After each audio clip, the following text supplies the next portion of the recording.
ലോറിയിൽ നിന്ന് ഇറങ്ങി ഓടിയ ആനയെ തളച്ചു. അക്കരമേൽ ശേഖരൻ എന്ന ആന 8 കിലോമീറ്ററോളം ദൂരമാണ് പാപ്പാനില്ലാതെ ഓടിയത്. ആനയുടെ ആക്രമണത്തിൽ തമിഴ്നാട് സ്വദേശിക്ക് പരിക്കേറ്റു. വീടും കടകളും ആന തകർത്തു. ആന വന്നിട്ടുണ്ടെന്ന് പറയണ്ടായിരുന്നു, പക്ഷെ നമ്മുടെ അടുത്തുണ്ടെന്ന് ആർക്കും അറിയണ്ടായിരുന്നില്ല. പിന്നീട് പാല് കയറുന്ന മൂപ്പര് വെള്ളം കൊടുക്കാൻ വരുന്ന സമയത്തായിരുന്നു ഈ സൗണ്ട് കേട്ടിട്ട് നോക്കുമ്പോൾ ആന അവർ പേടിച്ച് അങ്ങോട്ട് പോയതും ആന തൊഴുത്തിനൊക്കെ ഇടിച്ച് ആ പശുവിനെ നന്നായിട്ട് കാലുമെല്ലാം പൊട്ടിയിട്ടുണ്ട്. ഒരു പശുക്കിടവും ചത്തിട്ടുണ്ട്. പിന്നീട് ഞങ്ങൾ അങ്ങോട്ട് പോയ സ്ഥലത്ത് ബാക്ക് സൈഡ് ഫുള്ളായിട്ട് ആ ഒരു പശുവിന് വലിയ കാടായിരുന്നു. എല്ലാ വഴിക്ക് ഒരാളെ ചവിട്ടിയിട്ടുണ്ട്. ഒരു ആട് വയ്ക്കുമ്പോൾ ഒരാളെ ചവിട്ടിയിട്ടുണ്ട്. ഇവിടെ ഇപ്പം നമ്മുടെ ഈ ഒരു പശുവും ഒരു കിടവും മാത്രം. പുറത്ത് ആരും പോകേണ്ട പറയണ്ടായിരുന്നു, പക്ഷെ ഞങ്ങൾ അങ്ങനെ ഇറങ്ങി നോക്കുന്ന സമയത്ത് വീടിൻ്റെ പുറകിലുണ്ടായതുകൊണ്ട് കയറി നിൽക്കാൻ പറ്റുകൊണ്ട് രക്ഷപ്പെട്ട. വിവരങ്ങളുമായി ഗോകുൽ VS ചേരുന്നു. ഗോകുൽ, ആനയെ തളച്ചു കൊണ്ടുപോയി. ആന ഒരുപാട് നാശനഷ്ടങ്ങൾ ഉണ്ടാക്കിയിട്ടെന്ന് പറയുന്നു. ഇതുമായി ബന്ധപ്പെട്ട നാശനഷ്ടങ്ങൾ ഉണ്ടാക്കിയതുമായി ബന്ധപ്പെട്ട വിവരങ്ങളൊക്കെ നമുക്ക് ലഭിച്ചിട്ടുണ്ടോ? തീർച്ചയായിട്ടും ആന ഇപ്പോൾ ഇവിടുന്ന് കൊണ്ടുപോയി എന്നുള്ളത് ആശ്വാസകരമാണ്. നമ്മളിപ്പോൾ കഴിഞ്ഞ ലൈവിൽ നൽകിയത് തൊട്ടടുത്തുള്ള വീട്ടിലെ പശുക്കിടാവിനെ ആന കൊന്നു. വീടിൻ്റെ സമീപത്തുള്ള തൊഴുത്തിന് നാശനഷ്ടമുണ്ടാക്കി. ഇപ്പോൾ പല സ്ഥലങ്ങളിൽ നിന്ന് ഈ ആന വന്ന വഴികളിൽ നിന്ന് പലരും നമുക്കിങ്ങനെ മെസ്സേജ് അയക്കുന്നുണ്ട്, എവിടെയൊക്കെ നാശനഷ്ടമുണ്ട് എന്ന് പറയുന്നു. ഒരു നാല് വീടിൻ്റെ അടുത്ത് ഈ സമീപ പ്രദേശത്ത് തകർത്തിട്ടുണ്ട് എന്നുള്ള ഒരു മെസ്സേജുകൾ വരുന്നുണ്ട്. പക്ഷേ അത് നമുക്ക് ഉടൻ തന്നെ അവിടെ പോയി ഒന്ന് പരിശോധിക്കേണ്ടതുണ്ട്. ഏതായാലും ഈ ആനയെ കണ്ടതും ഈ പ്രദേശവാസികളും കൂടെയുണ്ട്. ചേട്ടാ, ഇപ്പോൾ ഒരു ആശ്വാസമായില്ല ആന പോയപ്പോൾ? തീർച്ചയായും, കാരണം അതൊരു കാട് പിടിച്ച ഏരിയ ആയിരുന്നു. അതുകൊണ്ട് മാത്രമാണ് ആന പുറത്തോട്ട് ജനവാസ മേഖലയിൽ പോയിരുന്നത്. അതുകൊണ്ട് മാത്രമാണ്. അതല്ല, കുറച്ച് അങ്ങോട്ട് മൊത്തം ജനവാസ മേഖലയാണ്. അങ്ങോട്ട് പോയിരുന്നുവെങ്കിൽ ഇതൊന്നും ആയിരിക്കില്ല സ്ഥിതി. ഇതിപ്പോൾ ആ ഒരു പശുക്കിടാവിനെ കൊന്ന ആ ഏരിയയിൽ മൊത്തം കാട് പിടിച്ച് കിടക്കുന്നത്. സമയം ഇതായതുകൊണ്ട് തന്നെ എല്ലാവരും പുലർച്ചെ ആയതുകൊണ്ട് ആരും അറിഞ്ഞു വന്നില്ല. അറിഞ്ഞു വരുമ്പോഴേക്കും തന്നെ ഏകദേശം ആ കാടിന് പിടിച്ച അകത്തേക്ക് ആന കയറി. അതുകൊണ്ട് മാത്രമാണ് രക്ഷപ്പെട്ടത്. അല്ലാന്നുണ്ടെങ്കിൽ മൊത്തം ജനവാസ മേഖലയിലേക്ക് ഇറങ്ങിക്കഴിഞ്ഞാൽ ഇതൊന്നും ആയിരിക്കില്ല അവസ്ഥ. ഏകദേശം 8 കിലോമീറ്ററോളം ഈ പമ്പിൽ അവര് പറഞ്ഞു കേട്ടത്, പമ്പിൽ എന്തോ ചായ കുടിക്കാൻ നിർത്തിയപ്പോൾ ഇറങ്ങി ഓടിയെന്ന് പറഞ്ഞു കേട്ടത്. ഒരു ആടിനെ മേയ്ക്കുമ്പോൾ ഒരാളെ എന്തോ ചവിട്ടിണ്ടെന്ന് പറയുന്നുണ്ട്. അവരുടെ മനസ്സിലെ കാര്യമായിട്ട് വ്യക്തമായിട്ട് അറിഞ്ഞിട്ടില്ല. ഇതാണ് ഇപ്പോൾ ഏകദേശം നമ്മുടെ ഇവിടുത്തെ കാര്യങ്ങൾ. ഏതായാലും ഇങ്ങനെയാണ്. ഏതായാലും ആശ്വാസം എന്ന് പറയാൻ ആന പോയത് ഒരു ആശ്വാസം അല്ലേ? ആശ്വാസം. അപ്പോൾ ചേട്ടൻ എപ്പോഴാണ് ഇത് അറിഞ്ഞത്, ഇവിടെ എത്തിയത്? ഞാൻ 5 മണിക്ക് എത്തി. എൻ്റെ വീടിൻ്റെ പരിസരം തന്നെയാണ്. ചേട്ടൻ്റെ വീടിൻ്റെ മുന്നിൽ കൂടെയാണോ ആന വന്നത്? അല്ലല്ല, എൻ്റെ ബാക്ക് സൈഡ്. ഇതൊരു മൊത്തം കാട് പിടിച്ച ഏരിയയാണ്. ഈ ഏരിയ മൊത്തം കാട് പിടിച്ച ഏരിയ. അതുകൊണ്ട് അപ്പുറത്ത് ഉള്ള വീടുകൾ പന്നിയാണെന്ന് ആദ്യം സൗണ്ട് എടുക്കുമ്പോൾ മൂപ്പര് പാലൊക്കെ പന്നിയായിരിക്കുന്ന വിചാരിച്ചു. പശു കറക്കാൻ 5 മണിക്ക്. അപ്പോൾ ഏതായാലും ആന പോയത് ആശ്വാസം. ഇതിനിടയിൽ പലരും ഈ കണ്ണാടി വടക്കുമുറി എന്ന് പറയുന്ന ഭാഗത്ത് ഒരു 4 വീടിൻ്റെ അടുത്ത് ആന നാശനഷ്ടം ഉണ്ടാക്കിയിട്ടുണ്ടെന്നൊക്കെ പറഞ്ഞ് മെസ്സേജുകൾ വരുന്നു. അത് നമുക്ക് ഏതായാലും ഒന്ന് പരിശോധിക്കണം.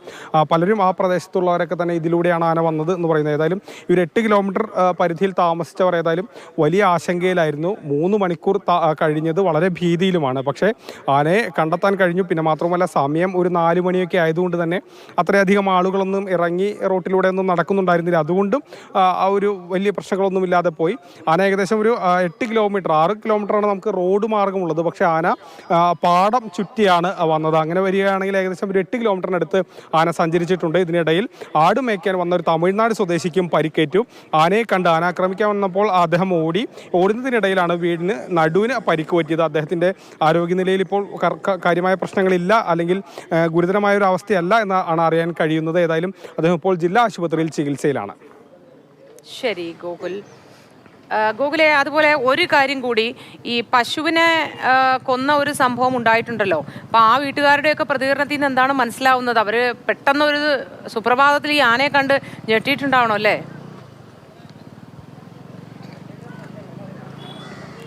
നമ്മൾ കഴിഞ്ഞ ലൈവിൽ അവരുടെ പ്രതികരണമാണ് നൽകിയത്. അവർ പറഞ്ഞത്, അവർ പെട്ടെന്ന് ഏകദേശം ഒരു പശുവിനെ കറന്ന് വീട്ടിലേക്ക് അപ്പോഴാണ് ഈ ആന ഈ പ്രദേശത്ത് ഉണ്ട് എന്നുള്ളൊരു വിവരം അവർക്ക് വാട്സാപ്പിലൂടെയൊക്കെ തന്നെ കൈമാറിയിരുന്നു, അങ്ങനെ അറിഞ്ഞിരുന്നു. അപ്പോൾ അതുകൊണ്ട് തന്നെ ജാഗ്രതയിലായിരുന്നു അവർ. പിന്നീട് പെട്ടെന്ന് അടുത്തുള്ള വീടിന് സമീപം ആന ഉണ്ടെന്ന് പറഞ്ഞു. അപ്പോൾ ഇവർ വീടിന് സുരക്ഷിതമായ സ്ഥലത്തേക്ക് മാറി. പിന്നീട് ആന ഉടൻ തന്നെ അവിടേക്ക് വരികയായിരുന്നു. പശുക്കിടാവിനെ ചവിട്ടിക്കൊന്നു. അതിനുശേഷം പോകുന്നതിനിടയിൽ പാല് തരുന്ന പശുവിനെയും ആക്രമിച്ചു. അതിൻ്റെ കാല് ഒടിഞ്ഞിട്ടുണ്ട്. വായിൽ നിന്നൊക്കെ ചോര വരുന്ന ഒരു അവസ്ഥയിലായിരുന്നു നമ്മൾ അത് കണ്ടപ്പോൾ. സഹിക്കില്ല, അത്രമാത്രം വിഷമം തോന്നും ആ കാഴ്ച കാണുമ്പോൾ. മാത്രമല്ല വീടിൻ്റെ തൊഴുത്തും നശിപ്പിച്ചിട്ടുണ്ട്, ഭാഗികമായത് നശിച്ചിട്ടുണ്ട്. അതൊക്കെ ഇനി നേരെയാക്കി എടുക്കാൻ നല്ല സാമ്പത്തിക ബുദ്ധിമുട്ടുകളും ചിലവും ഒക്കെ വരാൻ സാധ്യതയുണ്ട്. അങ്ങനെ പ്രതീക്ഷിക്കാതെ വളരെ പെട്ടെന്നായി ഇപ്പോൾ ഇങ്ങനൊരു സംഭവം ഉണ്ടായത്. ഈ 8 കിലോമീറ്റർ നടന്ന് ദൂരേക്ക് പോയി ആനയെ പിടിക്കാൻ എത്തുന്ന സംഘത്തിനൊപ്പം ഈ പാപ്പാന്മാരും ലോറി ഡ്രൈവറും മാത്രമല്ലാതെ വനം വകുപ്പിന്റെയോ മറ്റേതെങ്കിലും വിഭാഗത്തിന്റെ ആൾക്കാരോ ജോയിൻ ചെയ്തിരുന്നോ? എലിഫന്റ് സ്ക്വാഡ് ഉണ്ടായിരുന്നു. എലിഫന്റ് സ്ക്വാഡിലെ അംഗങ്ങൾ എത്തിയിരുന്നു. എലിഫന്റ് സ്ക്വാഡും ഈ ആനയെ പിന്തുടരുകയും ട്രാക്ക് ചെയ്യുകയും ചെയ്തിരുന്നു. അപ്പോഴേക്കും ഈ പ്രദേശത്തുള്ളവർ തന്നെ ആന ഇവിടെ ഉണ്ട് എന്നുള്ളത് പോലീസിന് വിവരം അറിയിച്ചിരുന്നു. പോലീസും സ്ഥലത്ത് ആ സമയത്ത് തന്നെ ഏകദേശം ഈ 4:30 തന്നെ പോലീസും ഈ സ്ഥലം ആകെ തന്നെ പരിശോധിക്കുന്നുണ്ടായിരുന്നു. അതോടൊപ്പം തന്നെ എലിഫന്റ് സ്ക്വാഡും എത്തിയിരുന്നു. ഈ ആനയോടൊപ്പം ഉള്ള സംഘവും എത്തിയിരുന്നു. അതുമാത്രവുമല്ല, ഈ പൂരത്തിന് തന്നെ പോയിരുന്ന മറ്റ് ആനപ്പാപ്പാന്മാരും അല്ലെങ്കിൽ അതുമായി ബന്ധപ്പെട്ടവരൊക്കെ തന്നെ എത്തിയിരുന്നു. അവരൊക്കെ കൂടിയാണ് ഈ ആനയെ തളച്ചത്. അങ്ങനെ ഒരു 3 മണിക്കൂർ നേരത്തെ അവരുടെ കൂടി പരിശ്രമമാണ് ഈ ആനയെ തളയ്ക്കാൻ സാധിച്ചത്. ഈ ചെമ്മരിയാടിൻ്റെ കൂട്ടത്തെ കണ്ടപ്പോൾ അതിൻ്റെ ശബ്ദം കേട്ടായിരിക്കും ഒരു പക്ഷേ ആന ചാടിയത്. ആന ഈ ലോറിക്ക് പുറത്തേക്ക് ചാടുകയായിരുന്നു. ഈ പറയുന്ന പിന്നിലൊക്കെ തന്നെ ബന്ധിപ്പിച്ചിരുന്നു. പക്ഷേ എന്നാലും ആന പുറത്തേക്ക് ചാടി. ഇവർ ചായ കുടിച്ചതിന് ശേഷം ഉറങ്ങുകയായിരുന്നു. പുലർച്ചെ 4 മണിയൊക്കെ ആയതുകൊണ്ട് തന്നെ ഈ പട്ടാമ്പി നേർച്ച കഴിഞ്ഞു വരികയാണ്. അപ്പോൾ സ്വാഭാവികമായും ഉറക്കമൊക്കെ വരും. രാത്രി മുഴുവൻ ഉറക്കം ഒഴിച്ചതാണ്. അപ്പോൾ അവർ ചായ കുടിച്ചതിന് ശേഷം ഉറങ്ങാൻ കിടക്കുമ്പോഴാണ് ഇങ്ങനെ ആന ചാടി പുറത്തേക്ക് പോയതെന്നാണ് അറിയാൻ കഴിഞ്ഞത്. ഗോകുലെ, അതുപോലെ എനിക്ക് തോന്നുന്നു പാലക്കാടല്ലേ ചൂടുമൊക്കെ കൂടുതലായിരിക്കും. ആ പ്രശ്നങ്ങളൊക്കെ ഉള്ളത് കൊണ്ടായിരിക്കാം ഒരുപക്ഷെ ആന വാഹനത്തിൽ നിന്ന് ചാടി രക്ഷപ്പെട്ടത്. ഒപ്പം ചെമ്മരിയാടിന്റെ ശബ്ദവും അസ്വസ്ഥത ഉണ്ടാക്കിയിട്ടുണ്ടാവും എന്നുള്ള തരത്തിൽ നമ്മുടെ പ്രേക്ഷകരൊക്കെയും ആശങ്ക പങ്കുവയ്ക്കുന്നുണ്ട്. കാരണം ഈ പുറത്തിറങ്ങിപ്പോയ കൂട്ടത്തിൽ ഈ ആന ദേഹത്താസകലം മണ്ണ് വാരിയിടുന്നത് നമുക്ക് ദൃശ്യങ്ങളിൽ കാണാം. ഒരുപക്ഷെ ചൂടും ഒരു കാരണമായേക്കാം, അല്ലേ ഗോകുൽ? അത് കൃത്യമായി പറയാൻ കഴിയില്ല. ഒരുപക്ഷെ അതുമായി ബന്ധപ്പെട്ട വിദഗ്ധരുമായൊക്കെ നമുക്ക് സംസാരിച്ചാൽ മാത്രമേ പറയാൻ കഴിയൂ. സ്വാഭാവികമായും പാലക്കാട് ചൂട് കൂടുതലാണ്. പക്ഷേ 4 മണി ആ സമയത്തൊക്കെ ആ രീതിയിൽ ഒരു നമുക്കിപ്പോൾ അനുഭവപ്പെടുന്ന രീതിയിലൊക്കെ ഉള്ള ഒരു ചൂടുണ്ടെന്ന് പറയാൻ കഴിയില്ല. എങ്കിലും പൊതുവെ മറ്റ് സ്ഥലങ്ങളെയൊക്കെ അപേക്ഷിച്ച് നോക്കുമ്പോൾ പാലക്കാട് ചൂട് കൂടുതലാണ്. എങ്കിലും 4 മണിയായിരുന്നു സമയം. ആ സമയത്ത് അങ്ങനെ ഒരു വല്ലാത്ത ചൂടിൻ്റെ ബുദ്ധിമുട്ടുണ്ടാകുമോ എന്ന് എനിക്കറിയില്ല. ഏതായാലും അത് സ്വാഭാവികമായി അതുമായി ബന്ധപ്പെട്ട വിദഗ്ധരുമായൊക്കെ തന്നെ സംസാരിച്ചതിന് ശേഷം നമുക്കൊരു ആധികാരികമായി പറയാൻ കഴിയുകയുള്ളൂ. പക്ഷേ മൂർത്തി പറഞ്ഞതുപോലെ തന്നെ ഞാനിങ്ങനെ പ്രേക്ഷകരുടെ ഒരു ആശങ്ക പങ്കുവച്ചു എന്നേ ഉള്ളൂ. അവരുടേതായ കുറേ ആശങ്കകളും സംശയങ്ങളും ഒക്കെ ഇങ്ങനെ ചോദിക്കുന്നുണ്ട്.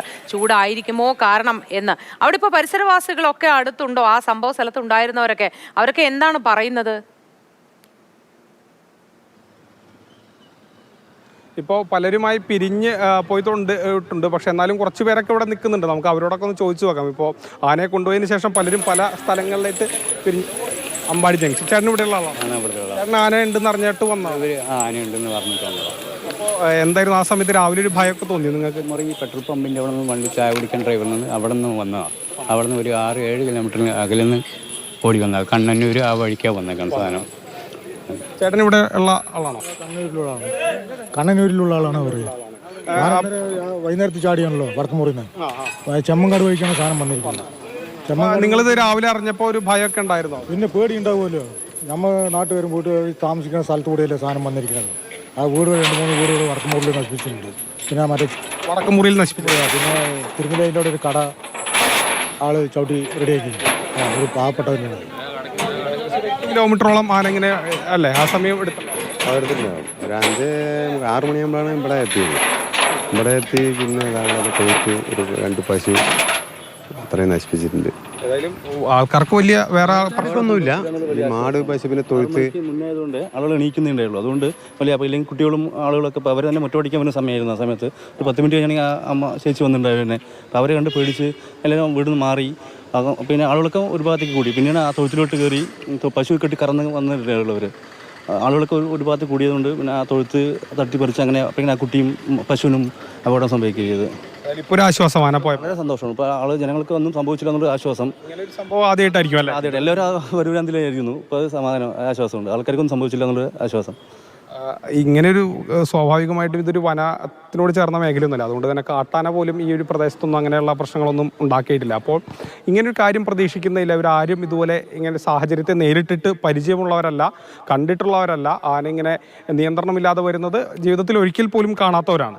അങ്ങനെയുള്ള ആളുകളുടെ ഇടയിലേക്കാണ് പെട്ടെന്ന്, അതായത് നഗരത്തിന് തൊട്ടടുത്തുള്ള സ്ഥലം തന്നെയാണ്, അവിടേക്ക് ഇങ്ങനെ ആന വിരണ്ടോടുന്നത്. സാധാരണ നമ്മൾ പലപ്പോഴും ഈ ആന വിരണ്ടോടുന്ന വാർത്തകളൊക്കെ പലപ്പോഴും കണ്ടിട്ടുണ്ട്. പക്ഷേ അതൊക്കെ വളരെ പെട്ടെന്ന് തന്നെ ആനയെ തളയ്ക്കാൻ കഴിയാറുണ്ട്. പക്ഷേ ഇത് പിന്നീട് ആന കുറച്ച് ദൂരം സഞ്ചരിച്ചു, ഏകദേശം 8 കിലോമീറ്റർ സഞ്ചരിച്ച് ഇവിടെ എത്തി ഒരു തോപ്പിൽ നിലയുറപ്പിച്ചു. അവിടെ നിലയുറപ്പിച്ചത് വലിയ ഭാഗ്യം. കാരണം അതിനപ്പുറത്തേക്ക് ഒരുപാട് നിരവധി വീടുകളുണ്ട്. അവിടേക്കൊന്നും ആന പോയില്ല എന്നുള്ളത് ആശ്വാസകരമായ കാര്യമാണ്. ഗൂഗിൾ ഈ 8 കിലോമീറ്റർ സഞ്ചരിച്ച് വരുന്ന വഴിയിലുള്ള ജനങ്ങളും ഒക്കെ പരിഭ്രാന്തരായിട്ടുണ്ടാവും. കാരണം പെട്ടെന്ന് നോക്കുമ്പോൾ രാവിലെ ഒരു ആന ഇങ്ങനെ നമ്മുടെ പറമ്പിന്റെ ഭാഗത്തൂടെയൊക്കെ പോകുന്നത് കാണുമ്പോൾ ആർക്കായാലും ഒരു ഭീതിയൊക്കെ ഉണ്ടാവും.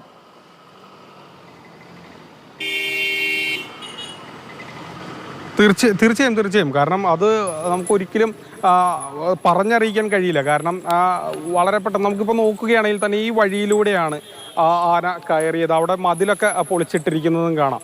അപ്പോൾ ഇങ്ങനെ ഈ ഒരു പരിചയമില്ലാത്ത, അതായത് ഇവർക്കൊന്നും ആനയെ അല്ലെങ്കിൽ അങ്ങനെ ആ രീതിയിൽ വന്യമൃഗങ്ങളൊന്നും തന്നെ ഇവിടെ ഇല്ല. അതുകൊണ്ട് തന്നെ ആ രീതിയിലുള്ള പരിചയങ്ങളൊന്നുമില്ല.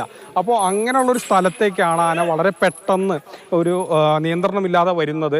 സ്വാഭാവികമായും ഇവരൊക്കെ ഭയന്നിരിക്കും. കാരണം ഭയക്കുകയല്ലാതെ പെട്ടെന്ന് എന്ത് ചെയ്യണമെന്നുള്ള ഒരു അറിവുണ്ടായിരിക്കില്ല. അതുകൊണ്ട് തന്നെ അവർ പോലീസിനെ വിവരം അറിയിക്കുകയാണ് ആദ്യം ചെയ്തത് പലരും. അങ്ങനെയാണ് പോലീസ് അടക്കം ഈ സ്ഥലത്തെത്തി. അതോടൊപ്പം തന്നെ എലിഫന്റ് സ്ക്വാഡും ആനപ്പാപ്പാന്മാരും, അതോടൊപ്പം തന്നെ അവർ വിവരം അറിയിച്ചതിനെ തുടർന്ന് സുഹൃത്തുക്കളായ മറ്റ് ആനപ്പാപ്പാന്മാരും എത്തിയാണ് ഈ ആനയെ നിയന്ത്രണ വിധേയമാക്കിയത്. അതിനുശേഷം ഈ ലോറി, ഈ വടക്കുമുറിയിൽ നിന്ന് ആന ചാടിയപ്പോൾ തന്നെ ലോറിക്ക് വലിയ നാശനഷ്ടം ഉണ്ടായിരുന്നു. ലോറിക്ക് കേടുപാടുകൾ പറ്റിയിരുന്നു. അതിനെ അങ്ങനെ ആ ലോറി പിന്നീട് ഉപയോഗിക്കാൻ കഴിയാവുന്ന ഒരു സ്ഥിതിയിലായിരുന്നില്ല. അതുകൊണ്ട് തന്നെ വേറൊരു ലോറി എത്തിച്ചാണ് ആനയെ ഇപ്പോൾ ഏതായാലും കൊണ്ടുപോയത്. ഗോകുൽ, ഈ ആന ഇറങ്ങി ഓടിയപ്പോൾ ചങ്ങലയിട്ട് ബന്ധിച്ചിരുന്നു എന്നാണ് പറയുന്നത്. ഒരുപക്ഷെ അതുകൊണ്ടൊക്കെ തന്നെ ആയിരിക്കും ഈ ചങ്ങല പൊട്ടിച്ച് പുറത്തേക്ക് ഇറങ്ങാൻ ആനയെ പോലൊരു വലിയ മൃഗം ശ്രമിച്ചതിനെ തുടർന്നായിരിക്കണം ഈ ലോറിക്കും കേടുപാടുകൾ ഒക്കെ സംഭവിച്ചത്. ചാടി രക്ഷപ്പെടുകയായിരുന്നു എന്നാണല്ലോ ഗോകുൽ തന്നെ നേരത്തെ റിപ്പോർട്ട് ചെയ്തത്, അല്ലേ?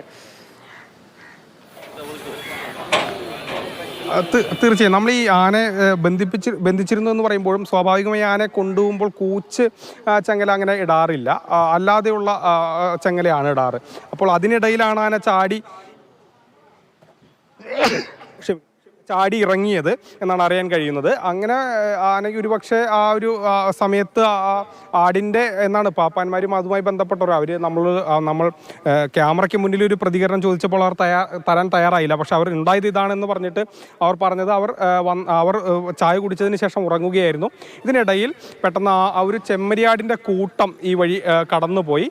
ഈ ചെമ്മരിയാടിൻ്റെ കൂട്ടത്തിന്റെ ശബ്ദം അത് ഒരുപക്ഷെ ആനയ്ക്ക് ഭയന്നിട്ടാകാം ആന പോയതെന്നാണ് പറയുന്നത്. അവർ പറയുന്നു അങ്ങനെ ഒരു ശബ്ദം കേട്ട് ചെമ്മരിയാടിന്റെ കൂട്ടവും ആ ഒരു ശബ്ദവും കേട്ട് പെട്ടെന്ന് അസ്വസ്ഥത തോന്നി ഇറങ്ങിയതായിരിക്കണം.